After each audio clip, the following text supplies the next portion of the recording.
اعوذ باللہ من الشیطان الرجیم بسم اللہ الرحمن الرحیم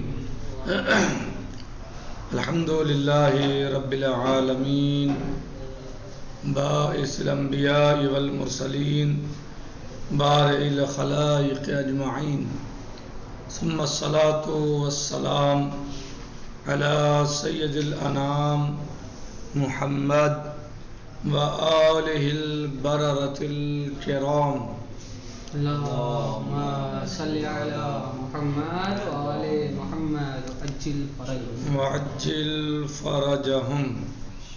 ہمارا درس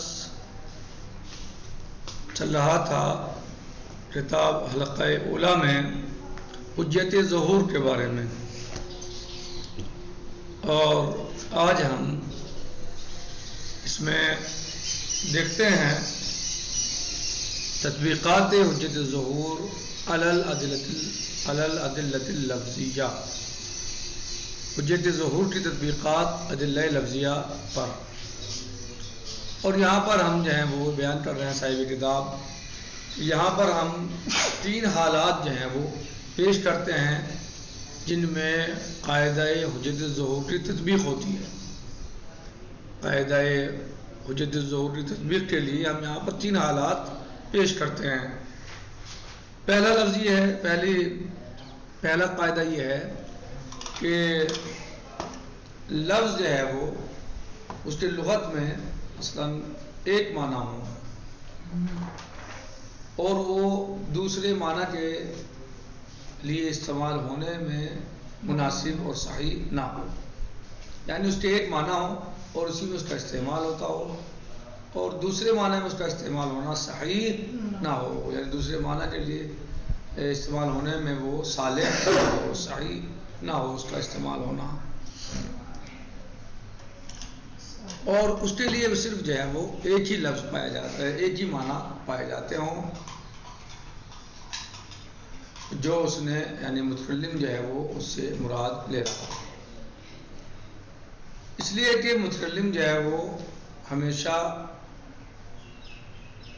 لفظ سے ایک ہی معنی کو مراد لیتا ہے، محدد معنی کو مراد لیتا ہے.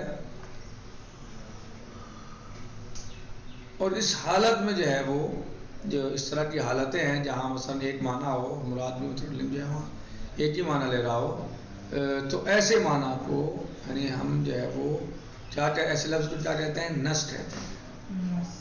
یعنی لغت میں اس لفظ کے ایک معنی ہو اور متکلم بھی اس سے مراد جو ہے وہی لے رہا ہے، تو یعنی وہ جو ہے اسے نص کہا جاتا ہے لغت کے اعتبار سے. تو یہ قاعدہ اولیٰ ہے حجت ظہور کی تطبیق کے لیے کہ جب لفظ بولا جائے تو جو اس سے معنی یعنی ایسا لفظ ہے وہ کہ اس کے اور معنی نظام لغوی میں نہیں پائے جاتے، لغت میں نہیں پائے جاتے، بس ایک ہی معنی پائے جاتے ہیں اور وہی مراد متکلم ہوتی ہے. تو ایسے لفظ کو کہا جاتا ہے نص. تو ایسا لفظ کہ جس کو متکلم استعمال کرے، متلفظ بولے، متکلم جس کے ذریعے سے کلام کرے اور لغت میں اس کے دوسرے معنی بھی نہ ہوں، دوسرے معنی لغت میں اس کے نہ پائے جاتے ہوں، تو ایسے لفظ کو کہا جاتا ہے. اور متکلم نے اس سے ارادہ بھی نہیں مانا کیا ہو تو ایسے لفظ کو نص کہا جاتا ہے، نص کہا جاتا ہے.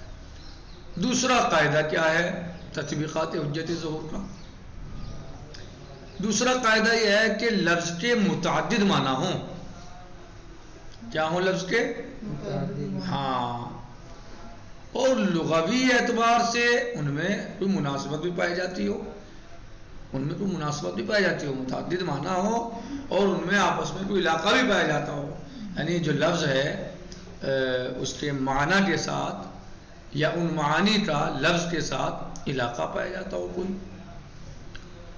تو لغت میں بھی کوئی استعمال ہوتا ہو، وہ لغت میں بھی پائے جاتے ہوں، یعنی لغت میں ہوں.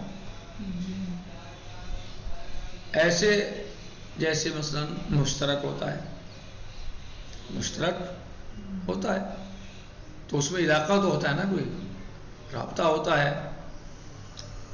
تو ایسے موقع پر جو ہے یا اس حالت میں ممکن نہیں ہے کہ متکلم کی مراد کو معین کیا جا سکے. جی متکلم کی مراد کو معین کیا جا سکے کہ متکلم نے اس لفظ سے کیا معنی مثلا مراد لیے ہیں، کیونکہ یہاں پر کوئی ایسے اقرب معنی نہیں ہے، یعنی قریب ترین معنی نہیں ہے، ایسے معنی نہیں ہے کہ جو ان سب میں مثلا کوئی قریب ترین وہ سب سے زیادہ لفظ کی. یعنی مشترک کا مطلب کیا ہوتا ہے کہ ان میں مناسبت پائی جاتی ہے، ان میں جو ہے وہ، کیونکہ جو نص ہے اس میں یعنی جو معنی پائے جاتے ہیں وہ اس لفظ کے وہ ایک ہی معنی ہے، لیکن جو یہ مشترک ہے اس میں بہت سے معنی ہیں اور ان میں سے کوئی ایک معنی ایسا نہیں ہے کہ جو دوسروں سے زیادہ قریب ہو اس لفظ کے. سب برابر صحیح ہے، کوئی ایسا نہیں ہے جو اقرب ہو. تو ایسے موقع پر جو دلیل ہوگی یا مثلا جو ایسے موقع پر جو کہا جائے حجت ظہور کی تطبیق ہوگی یہاں پر دلیل میں، وہ مجمل ہوگی. اسے کیا کہا جائے گا یہاں پر دلیل، یہاں پر کیا ہوگی مجمل ہوگی. بات واضح ہوئی؟ یعنی جو لفظ ہے ایک ہی معنی ہے اس کے لغت میں، دوسرے معنی نہیں پائے جاتے، تو ایسے لفظ کو کیا کہا جائے گا نص کہا جائے گا. اور وہ لفظ جس کے متعدد معنی پائے جاتے ہیں، لغت میں بھی پائے جاتے ہیں، مناسبت کے لیے پائے جاتے ہیں، کوئی علاقہ پایا جاتا ہے انہوں معنی کہا اس لفظ سے، تو اور وہاں پر جو ہے وہ کوئی لفظ ان میں سے ایسا کوئی معنی ایسا نہیں ہے جو ان میں سب سے زیادہ قریب ہو لفظ کے، تو اسے یہاں پر جو دلیل ہوگی اس حالت میں جو دلیل ہوگی وہ کیا ہوگی مجمل ہوگی. صحیح. نص کہاں ہوگی دلیل جہاں لفظ کے ایک ہی معنی ہوگی. مجمل کہاں ہوگی دلیل جہاں متعدد معنی مشترک میں. یعنی اب تیسری حالت کیا ہے؟ قاعدہ مثلا قاعدے میں اس میں جو بتائے ہیں کہ اس میں حجت ظہور کے قاعدے کی تطبیق کے لیے 3 حالات جو ہیں وہ ہیں. مثلا تو 2 حالتیں، ایک لفظ یعنی ایک نص اور ایک لفظ مشترک میں تو مجمل، دلیل مجمل ہو. تیسرے کیا ہے کہ لفظ کے متعدد معنی ہوں، لفظ کے معنی متعدد ہوں لغت میں، لیکن ان میں ایک لفظ جو ہے ایک معنی جو ہے وہ اقرب ترین ہو، قریب ترین ہو، سب سے زیادہ قریب ہو اس لفظ کے لغوی اعتبار سے. یعنی ایک لفظ کے معنی متعدد ہیں، لیکن ان متعدد معنی میں ایک معنی ایسا ہے کہ جو قریب ترین ہے ان معانی کے درمیان یا ان معانی میں سب سے زیادہ قریب ہے اس لفظ کے. جیسے مثلا کلمہ بحر، کلمہ بحر اس کے حقیقی معنی جو ہے وہ کیا ہے؟ اس کے جو حقیقی معنی ہے وہ ہے سمندر. سمندر یعنی جس میں پانی اجرا، جہاں پانی بھرا ہوا ہے، بہت زیادہ پانی بھرا ہوا ہے. جو بحر من الماء ہے، جو بحر من الماء ہے یعنی پانی کا سمندر ہے، وہ معنی ہے اس کو. اور معنی مجازی جو ہے وہ بعید ہے، معنی حقیقی کیا ہے؟ قریب ہے. معنی حقیقی قریب ہے، اور جو معنی مجازی ہے اس کے وہ بعید ہے. اور وہ کیا ہے؟ بحر من العلم. وہ کیا ہے؟ بحر من العلم. معنی حقیقی جو ہے وہ قریب ہے، وہ کیا ہے؟ بحر من الماء. اور معنی مجازی بعید ہے، وہ کیا ہے؟ بحر من العلم. ظاہر ہے کہ بحر کے سے وہ یعنی قریب ہے جو پانی سے بنا ہوا ہے، وہ قریب ہے، اقرب ترین ہے معنی یعنی لغت کے اعتبار سے، یعنی اقرب معنی ہے، قریب ترین ہے. اور جو بحر من العلم ہے یہ بعید ہے، لیکن کیونکہ قرینہ پایا جا رہا ہے تو استعمال ہوتا ہے، معنی بنتے ہیں یہ بھی. فَإِذَا قَالَ الْعَامِرُ مثلا جب عامر کہے اذهب الى البحر فی کل یوم، اگر آپ کو کوئی عامر کہے کہ ہر دن آپ سمندر کے نزدیک جاؤ. اب اگر ہم یہ ارادہ کریں، یہ چاہیں کہ یہ جان لیں کہ متکلم کی مراد بحر سے کیا ہے، کہاں جائیں ہم، کہاں جائیں ہم روزانہ ہر روز، صحیح ہے، من ہذین المعنی ہے، یعنی جب متکلم یہ کہے یا عامر یہ کہے اذهب الى البحر فی کل یوم، ہر روز سمندر کے پاس جاؤ، سمندر پر جاؤ، ہر روز جاؤ سمندر پہ. اب سمندر کے بحر کے یہاں دو معنی ہیں، بحر من الماء و بحر من العلم.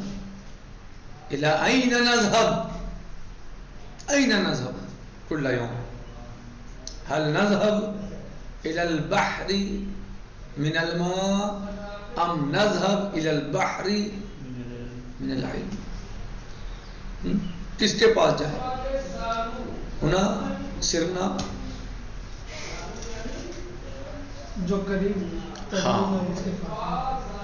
یعنی اب یہ ہے کہاں جائیں، کس کے پاس جائیں؟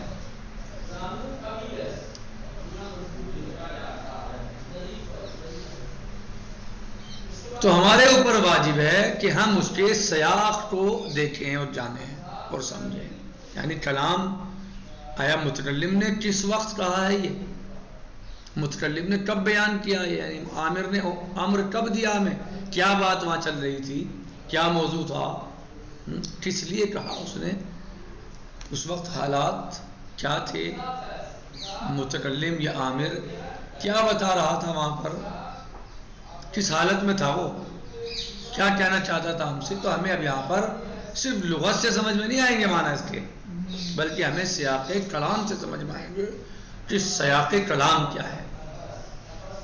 اگر بات علم کی چل رہی تھی، بات درس و تدریس کی چل رہی تھی، بات جاننے اور سمجھنے کی چل رہی تھی، تو یقیناً یہاں مراد متکلم یہی ہے اذهب الى البحر فی کل یوم سے جو مقصود اور مراد ہے وہ یہی ہے، اذهب الى البحر فی کل یوم، یعنی بحر من العلم.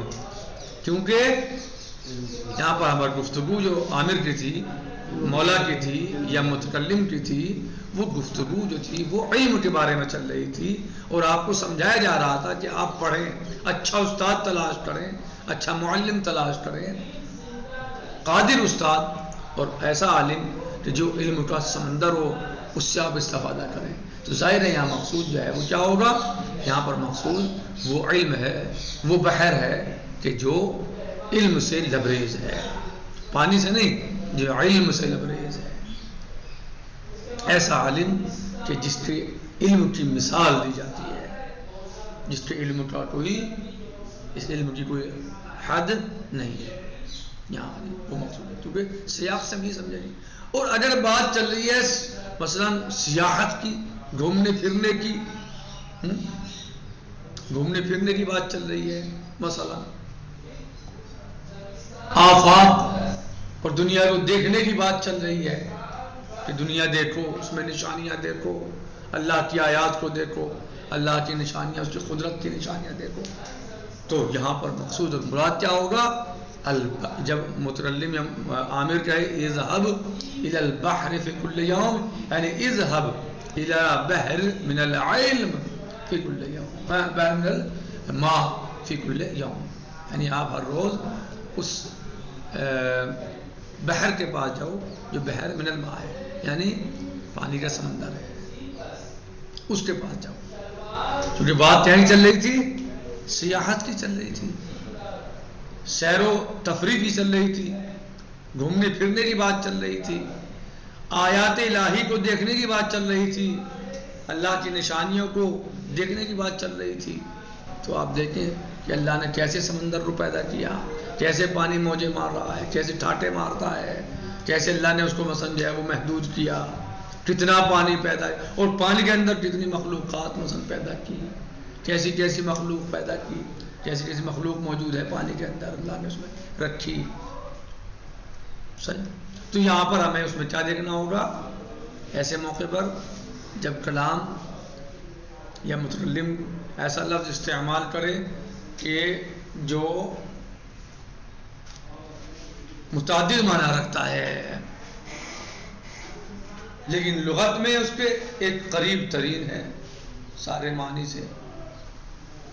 تو اب سوال یہ ہے کہ اب اسے ہم سمجھیں کیسے کہ متکلم کی مراد اس میں کیا ہے، کون سا معنی ہے.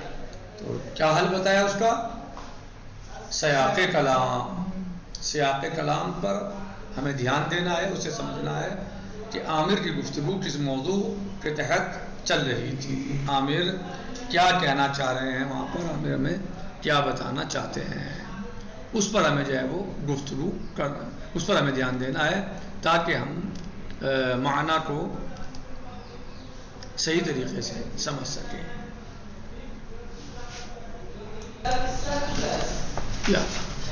کہہ رہے ہیں تطبیقات حجت الظہور علی الادلۃ اللفظیہ. حجت ظہور کی تطبیقات ادلہ لفظیہ پر کہ ظہور حجت ہے. یہ ہماری گفتگو چل رہی چونکہ پہلے سے کہ ظہور جو ہے وہ حجت ہے.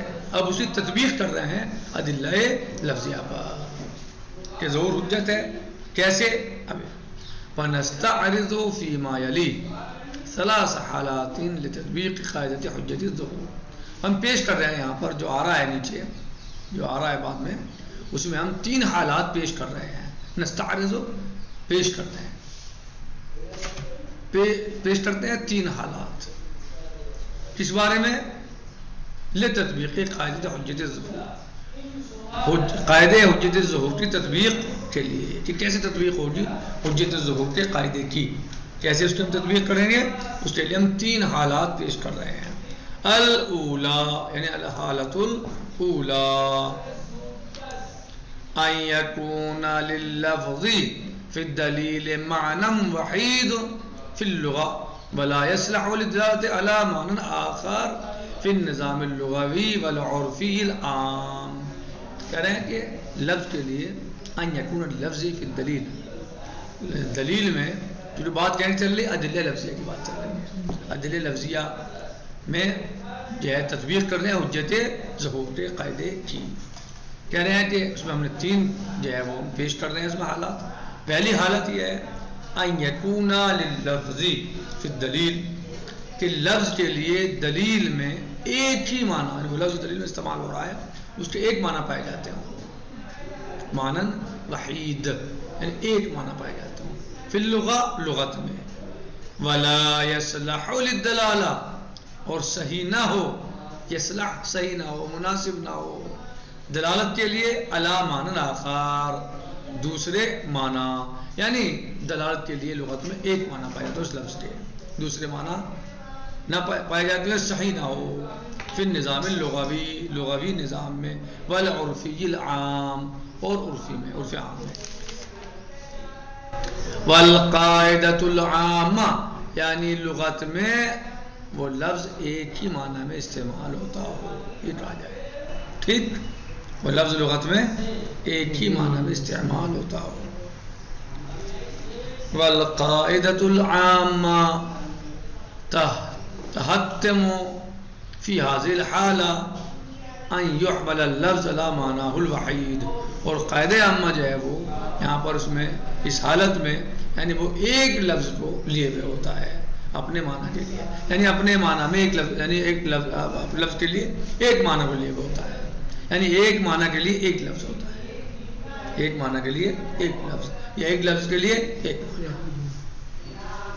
وَيُقَال اور کہا جائے مثلا کہا جائے گا ان المتکلم اراد ذلك المعنى، اور یہ کہا جائے گا ایسے اس موقع پر کہ متکلم نے یہ معنی مراد لیے ہے، متکلم نے اس لفظ سے اس معنی کا ان معنی کا ارادہ کیا ہے.